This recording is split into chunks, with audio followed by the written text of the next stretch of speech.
आमच्या कॉलनीचा एक नियम सांगते तुम्हाला, मोठ्या मोठ्या टॅपा टाकणे, अंगात नाही करणे मला म्हणा तर अशा आमच्या कॉलनीमध्ये काही लोकांची गत आहे, त्यांना फक्त आहे ना नावाला मोठी मोठी पदं पाहिजे.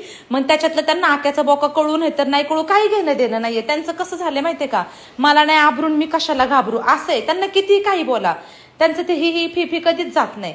आणि आता आम्ही मागं फोन केला होता, आमचे फोन पण रिसिव्ह करत नाही आणि आम्हाला बोलतात की कोणाचे टाइम मॅच होत नाही, कशी मीटिंग बसवायची. ठीक आहे, जर तुमचे टाइम मॅच होत नाही मग गणपतीची वर्गणी घ्यायला जेव्हा तुम्ही येतात मग तेव्हा तुमचा मेंढरांसारखा घोळका येतो, मग तेव्हा तुम्हाला कसा टाइम भेटतो? म्हणजे आम्ही काही मूर्ख आहेत का, आम्हाला काही समजत नाही का? मग मी ठरवलं होतं 500 वरती एक पण वर्गणी द्यायची नाही. तर आले 1001 रुपये वर्गणी द्या आणि असं तसं, आपण कॉलनीतले सभासद आहे.